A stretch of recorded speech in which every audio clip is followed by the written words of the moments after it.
क्या भारत को हिंदू राष्ट्र बना देना चाहिए? धार की स्थापना किसने की थी? धार के किले का निर्माण किसने करवाया था बेटा? रिसेंट में डेटा निकल कर आया कि मध्य प्रदेश की बहुत सारी ट्रेजरी उन्हें बंद किया जा रहा है।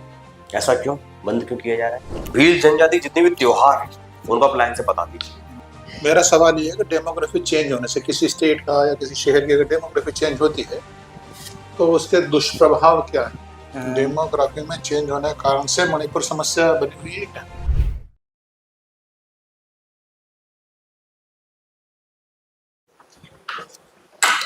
मैं कहूँ सर। आइए अंकित जी आइए, एक बार good evening sir. Good evening sir. Good evening. बैठिए बैठिए। Thank you. Thank you. Ankit ji जी सर। कैसे हैं आप? सर मैं बढ़िया हूँ। अपना परिचय दें। सर मेरा नाम अंकित चौहान है। मैं धार जिले के मनावर तहसील से बिलोंग करता हूँ और मैंने अपनी स्कूली शिक्षा आदर्श एकेडमी स्कूल दामोद से की और उसके बाद मैंने सर बीटेक केमिकल इंजीनियरिंग में एनआईटी वारंगल से किया। उसके बाद मैंने एक कंपनी में 6 महीने के लिए जॉब करी और फिर मैंने सिविल सर्विस की तैयारी करी। उसके बाद सर मेरा 2021 में अधीनस्थ लेखा सेवा के पद पे चयन हुआ है। अच्छा, कौन सी कंपनी में जॉब की थी आपने? सर विजुअल डिजाइनिंग की एक कंपनी थी सर। हाँ अच्छा, वारंगल से आपने बीटेक किया है? जी सर। Chemical engineering. जी सर। तो इतना अच्छा विषय छोड़ करके फिर आप इस साइड क्यों जा रहे हैं? सर जब मैं सेकंड ईयर में था तो सर मैंने एक इंटर्न करी थी जनपद सीयू के अंतर्गत। तो सर उसमें मैंने सर एज अ वॉलेंटियर काम किया था स्वच्छ भारत ग्रामीण में। तो वहाँ पे सर मैंने देखा कि सर जो जनपद सीयू साहब है उन्होंने सर उनकी हेल्प से हमारे जो पूरे गांव में सर पूरे गांव में ODA प्लस भी घोषित हो गया और पूरे गांव में सर टॉयलेट्स का भी निर्माण हो गया। तो सर एक उनके छोटे से प्रयास से सर पूरे गांव की मतलब पूरे गांव में सुधार हो गया। तो मैं भी सर उनकी तरह काम करना चाहता था मतलब अपने मतलब पब्लिक वर्क के लिए। तो इसलिए सर केमिकल इंजीनियरिंग के रूप में भी तो आप कर सकते थे ना? नहीं कर सकते थे? जी सर मैं बिल्कुल कर सकता था। Chemical as a chemical engineer भी मैं लोगों की हेल्प कर सकता था। अच्छा, बीटेक और बीई में क्या अंतर है? सर बीटेक और बी में सर एज मेजर ज़्यादा अंतर नहीं है बट बी में ऐसा रहता है कि सर थेरेटिकल पार्ट पे ज़्यादा फोकस रहता है और बीटेक में सर अप्लाइड पार्ट पे ज़्यादा फोकस होता है सर। अच्छा अच्छा जी।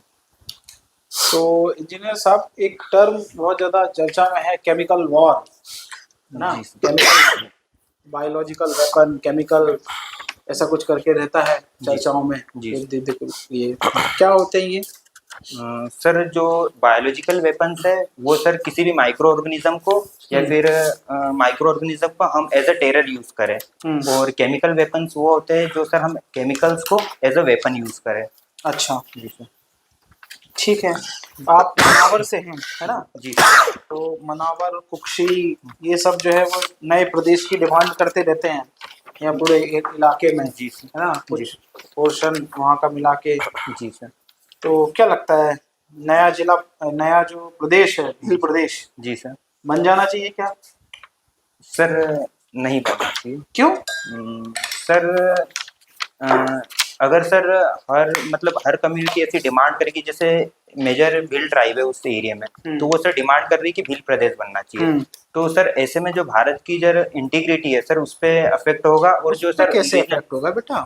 सर कहीं ना कहीं सर ऐसा रहेगा कि सर अगर भील प्रदेश की डिमांड कर रहे हैं तो सर वो टोटल 49 डिस्ट्रिक्ट्स की डिमांड कर रहे हैं और उसमें सर इंदौर की भी बात कर रहे हैं। तो कहीं ना कहीं सर ऐसा रहेगा कि इंदौर को भी उसमें शामिल, मतलब सर मैक्सिमम जैसे धार डिस्ट्रिक्ट में ट्राइबल पॉपुलेशन तो उसमें सर सिर्फ 50% ट्राइबल है। तो सर दूसरे जो कम्युनिटीज है वो मतलब सर ये कम्युनल एंगल पे सर कहीं ना कहीं प्रदेश को बनाना सही नहीं रहेगा। फिर सर बुंदेलखंड की अलग डिमांड होगी, गोंडवाना तो हो ही रही ना। जी सर, गोंड ट्राइब अलग डिमांड करेगी तो सर हर जनजाति फिर सर अपना प्रदेश की डिमांड करेगी तो सर वो एडमिनिस्ट्रेशन के लिए एफिशिएंसी के लिए ठीक भी नहीं रहेगा सर। अच्छा, भाषा के आधार पर राज्य बन सकते हैं? जी सर, भाषा के आधार पर बन सकते पर सिर्फ भाषा के आधार पर नहीं बन सकते। अच्छा, तो आप ये कह रहे हैं कि भील प्रदेश नहीं बनना चाहिए? जी सर, अभी के तो मतलब अब ये जो जनजातीय क्षेत्र है आपका, धार है, जी सर, है ना, झाबुआ है, अलीराजपुर है, जी सर, ये इतने ज्यादा पिछड़े हुए हैं। जी सर, आज हम आजादी के लगभग मोटे मोटे तौर पर देखें 80 बरस हो गए हैं, जी। उसके बाद भी इनमें पिछड़ापन इतना ज्यादा है, हम इनका डेवलपमेंट नहीं कर पाए। जी ठीक, अब वो एक प्रदेश की डिमांड कर रहे हैं, अपना डेवलपमेंट करने के लिए कुछ रिसोर्सेज मांग रहे हैं, हम वो भी नहीं देना चाह रहे हैं, जी सर। है ना। तो कहीं ना ऐसा नहीं लग रहा है कि वो अत्याचार को और बढ़ावा दे रहे हैं? नहीं सर, हम सर आज़ादी के जैसे 1947 से आज देखें तो सर मुझे लगता है कि हम सर व्यापक स्तर पे डेवलप हुए हैं जब का लिटरेसी रेट, और आज का लिटरेसी रेट सर ट्राइबल्स में बहुत ज़्यादा है। अलीराजपुर का लिटरेसी रेट क्या है बेटा? सर हाँ, अलीराजपुर का सर, पर कहीं ना कहीं सर उस जैसे 1947 से कंपेयर करेंगे तभी बहुत अच्छा है सर। और सर जब लास्ट ईयर जो रिपोर्ट आई सर 2022 में, तो सर पूरे देश में एज एस्पिरेशन डिस्ट्रिक्ट में सर अलीराजपुर ने बहुत बेहतर किया, और सर अभी और बेहतर कर रही है, और शासन प्रशासन इस पे सर मतलब काम कर रहा है। अच्छा ठीक है। अलीराजपुर में एक और समस्या है, मतलब आपके बगल का ही जिला है, जी सर। धर्म परिवर्तन हो रहा है वहाँ पे बहुत ज्यादा, जी है ना। एक जो हमारे जनजातीय समूह के जो भोले भाले लोग हैं, जी सर। उनको जो है वो बरगला के किसी दूसरे धर्म में परिवर्तित करवाया जा रहा है। जी ठीक है, आपको क्या लगता है ये ठीक है या अनुचित है? सर अगर कोई अपने स्वेच्छा से धर्म परिवर्तन करता है तो सर वो ठीक है, बट सर कहीं ना कहीं इसमें सर जो लालच का या फिर कुछ एक्सटर्नल फैक्टर्स आ जाते हैं तो वो कहीं ना कहीं ठीक नहीं रहता है। उनको मिसगाइड करके किसी तरह से अगर परिवर्तन किया जाता है तो वो सर गलत है। ज्योग्राफिकल टर्म में बोल रहा हूँ, क्योंकि सर जो सुप्रीम कोर्ट ने हिंदू की परिभाषा क्या दी? सॉरी सर, सुप्रीम कोर्ट में हिंदू की परिभाषा कुछ पता है आपको? सर सुप्रीम कोर्ट की परिभाषा मुझे नहीं पता, बट जहाँ मैंने जहाँ परिभाषा पढ़ी थी वो थी कि सर जो सिंधु से लगा के हिंद महासागर तक का जो क्षेत्र है उसको हिंदू। तो फिर 80% कहाँ? भारत की तो 100% जनसंख्या हिंदू हो गई। जी सर, एक तरह से ये भी बोला। भारत में रहने वाले मुस्लिम भी हिंदू हैं, भारत में रहने वाले ईसाई भी हिंदू हैं, तो फिर उसको हिंदू राष्ट्र बनाने में क्या समस्या है? Sir as a geographical term already Hindu है सर। चलिए खैर, अभी हम लोग देखते हैं हमारा जो धार जिला है ना, वो 1857 की क्रांति में बड़ा इम्पोर्टेंट उसने भूमिका निभाई, है ना। बता सकते हैं क्या क्या भूमिका निभाई उसने? सर धार के पास एक अमझरा करके टाउन है, तो वहाँ पे सर एक लोकल राजा थे सर, उनकी बहुत नाम क्या था उनका? सर राजा बख्तावर सिंह। ठीक है जी सर, तो उनकी भूमिका रही थी, उन्होंने वहाँ से सर रिवोल्ट को लीड किया था, और जो ब्रिटिश फोर्सेस थी उनके विरुद्ध सर उन्होंने रिवोल्ट किया था। धार की स्थापना किसने की थी? सर जैसे एंशियंट टाइम में देखा जाए तो धार की जो सिटी है वो सर कहीं ना कहीं राजा भोज द्वारा स्थापित की गई थी, उन्होंने उसको एज ए सेकंड कैपिटल बनाया था सर। राजा भोज की मृत्यु पर एक फेमस जो है वो कविता बोली जाती है, बता सकते हैं क्या थी वो?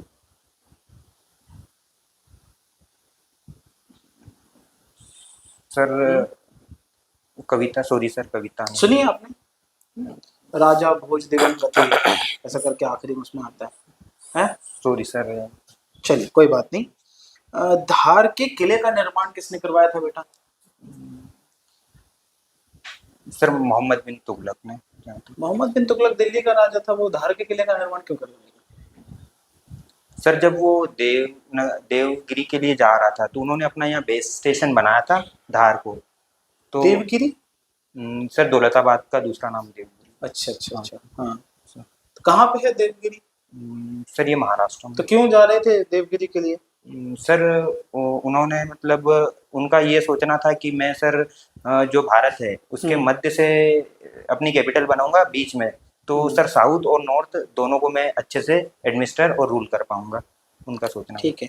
अमका झमका मंदिर आपके क्षेत्र में जी सर, है ना, उसकी क्या विशेषता है? सर अमका झमका मंदिर है वो सर धार के अमझरा में है, और ये सर भगवान कृष्ण और माता रुक्मणी के लिए फेमस है।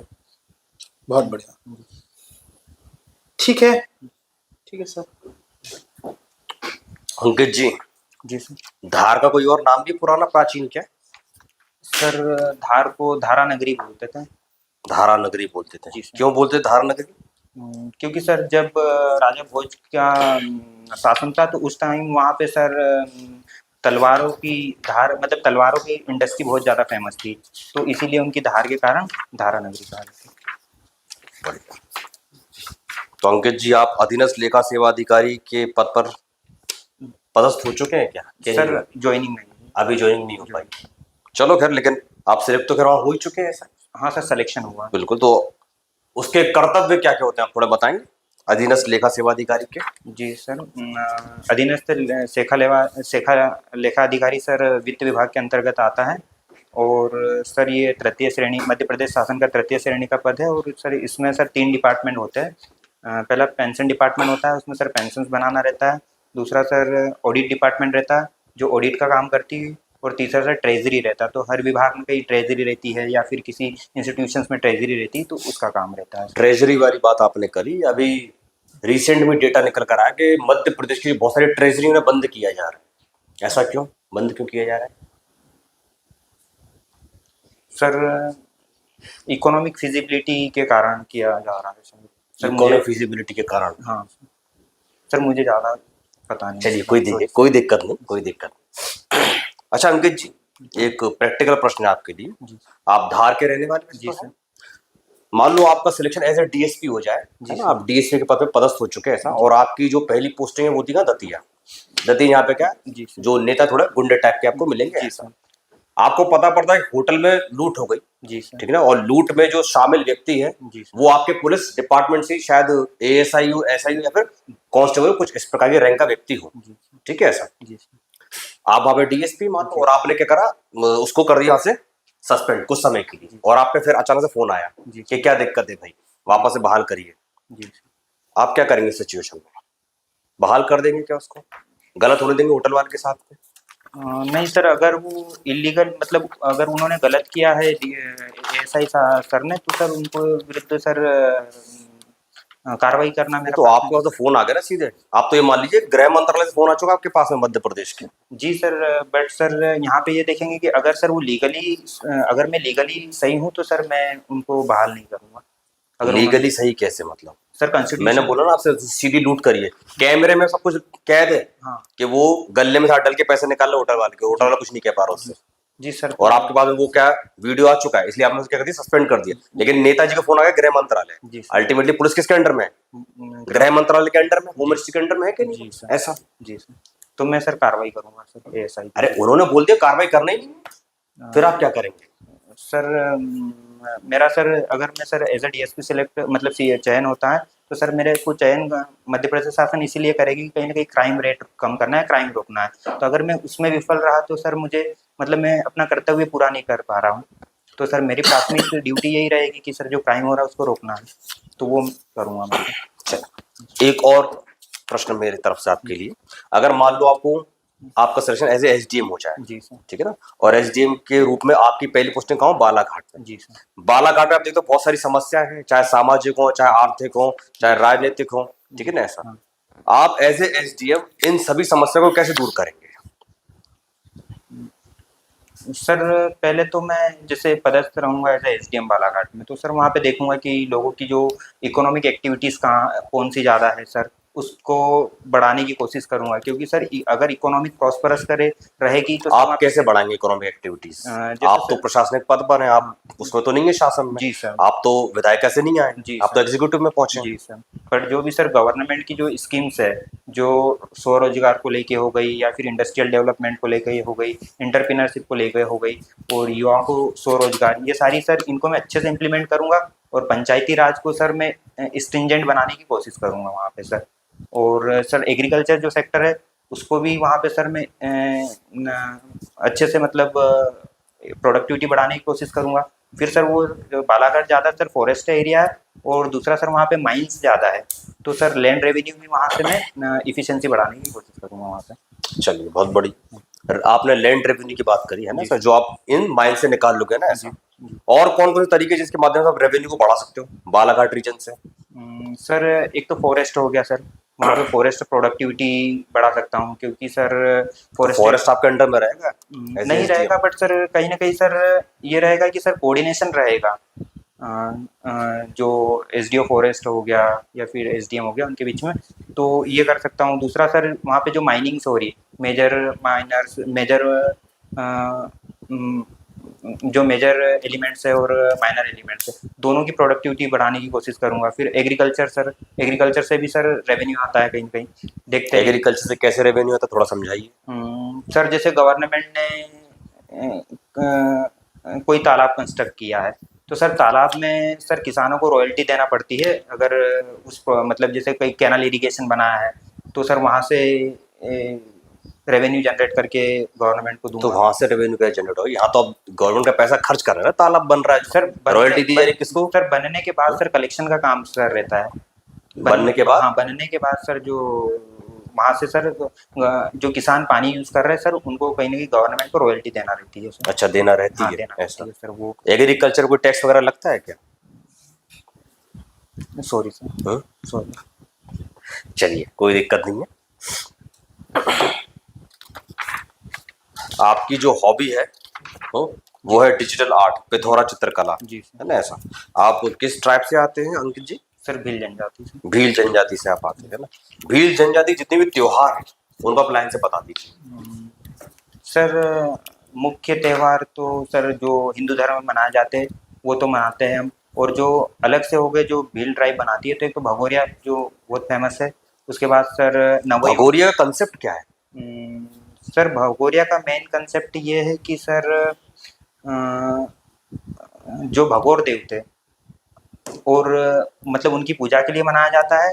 और इसमें सर मेन जो लोगों का ये है कि एक सोशलाइजेशन हो सके लोगों का, कि अलग अलग जगह से आके अपने मनोरंजन कर सके, मतलब इंटरटेनमेंट कर सके।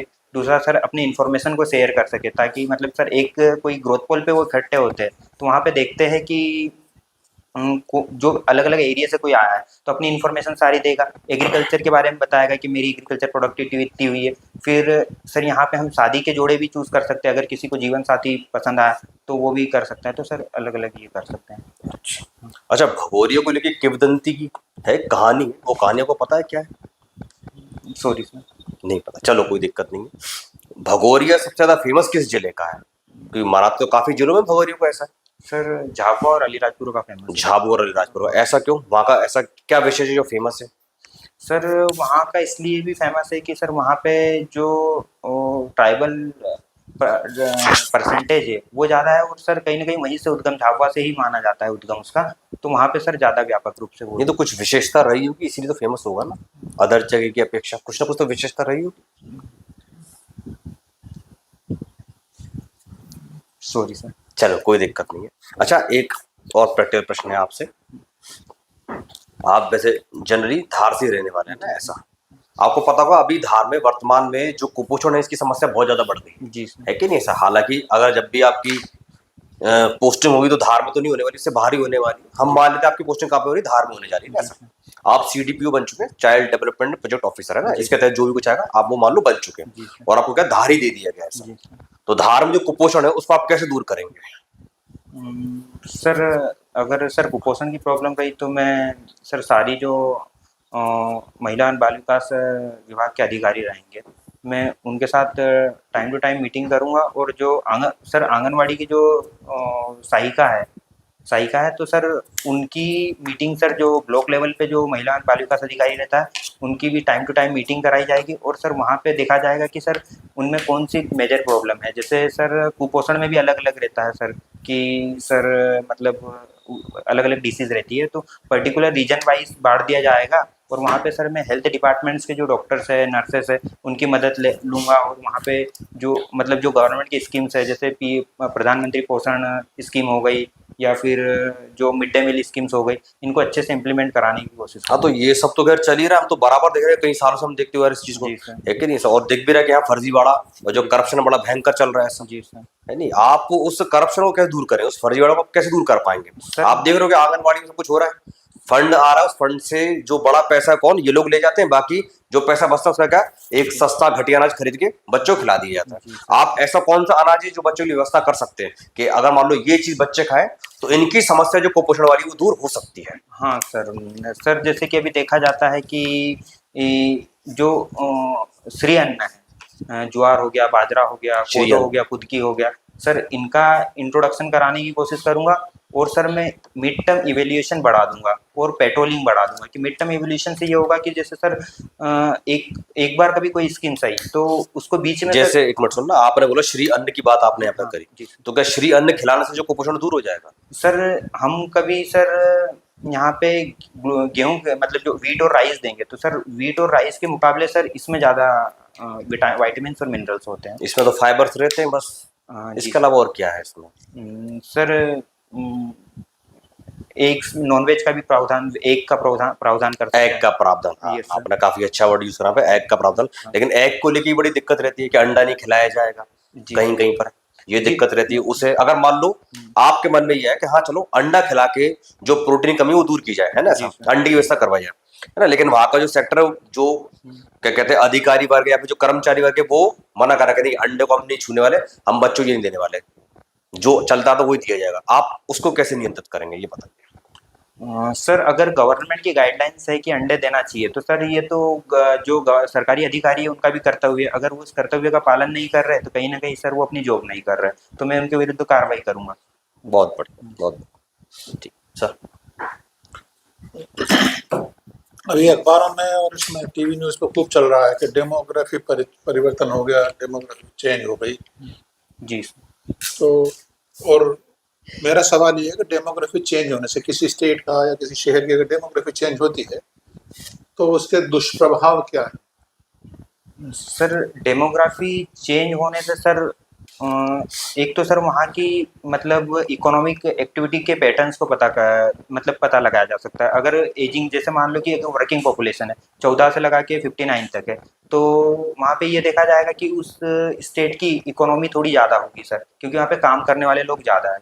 और कहीं पे अगर एजिंग मतलब ज़्यादा, जैसे 50 से लगा के 60 के बीच में लोग हैं, तो वहाँ पे स्टेट की मतलब पॉपुलेशन, ओल्ड एज पॉपुलेशन ज़्यादा है, तो वहाँ पे उसकी सर इकोनॉमिक एक्टिविटीज़ कम होगी। उदाहरण सुन लो, डेमोग्राफी परिवर्तन केरल में हुई, हाँ सर। मणिपुर में हुई, जी सर। पश्चिम बंगाल में हुई, बॉर्डरिंग स्टेट में और हुई, इधर साउथ में हुई।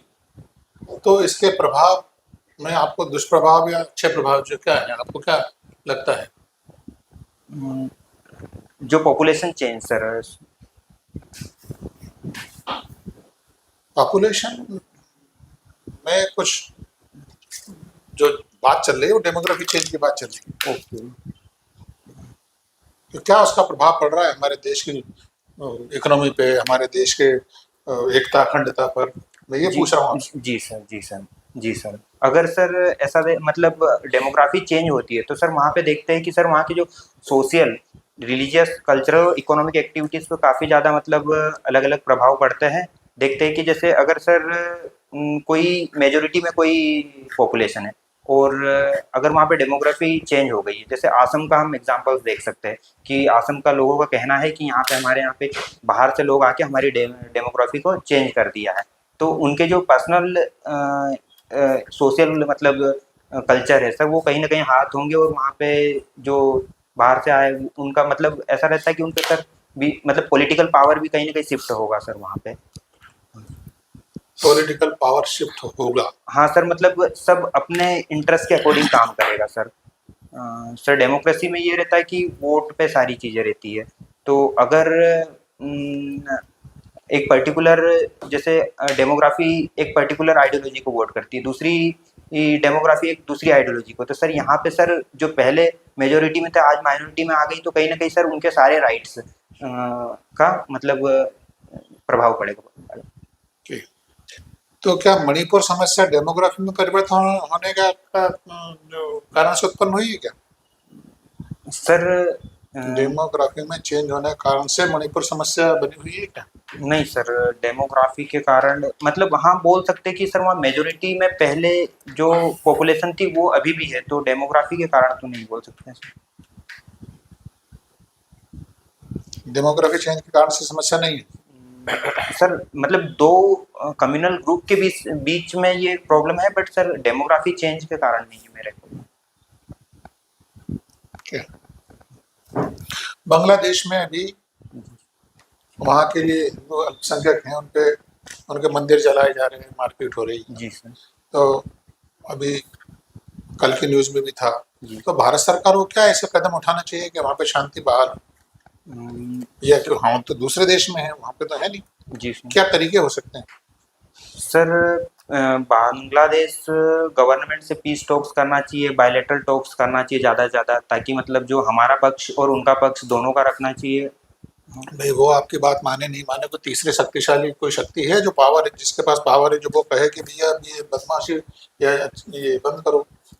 सर हमारे बांग्लादेश के साथ पुराने टाइज है, तो मेरे को लगता है कि सर हमें मतलब दोनों बायलैटरल तरीके से ही इसको सोल्व करना चाहिए, क्योंकि सर कहीं ना कहीं देखा जाता है तो ये सर शिफ्टिंग ऑफ पावर की वजह से भी देखा जा रहा है, तो सर कुछ टाइम में ये सर मतलब सॉर्ट आउट कर लिया जाएगा सर।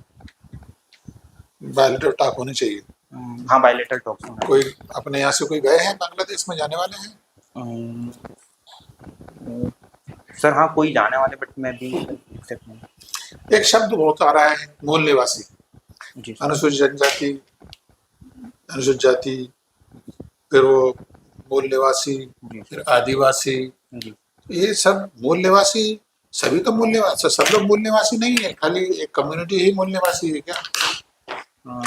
सर आपका कहना सही है। मूल निवासी किसको कहूँ, ये मेरा सवाल है। सर जो भी मतलब भारत का सिटीजन है वो सभी मूल निवासी है मेरे अकॉर्डिंग सर। वो सभी मूल निवासी हैं। जी सर। तो फिर ये आर्य भारत से आए थे, ये कॉन्सेप्ट फीका हो जाएगा। ये तो कह देगा आर्य, आर्य लोग बाहर से आए थे हाँ और सर। अनार्य लोग, द्रविड़ लोग यहाँ के मूल निवासी। हाँ सर, बट सर हम जैसे आज मॉडर्न सोसाइटी में देखते हैं तो सर हम सर ये सब डिबेट्स से सर हमारे बीच में सर टेंशन्स होगी, और सर इसके कारण मतलब ऐसा होगा कि इकोनॉमिक एक्टिविटी सारी मतलब जो हमारी शांति, अखंडता और इंटीग्रिटी पे भी प्रभाव पड़ेगा। तो मेरे अकॉर्डिंग सर सब हम भारतीय नागरिक, हमें सर नेशन को एज ए फर्स्ट लेना चाहिए, और हमको ये देखना चाहिए कि हमारे नेशंस का कैसा हम ग्रोथ कर सके, और हम भारत को कैसे विश्व शक्ति बना सके, और 2047 तक कैसे भारत को विकसित राष्ट्र बना सके। सर हमें ये सोचना चाहिए। ठीक।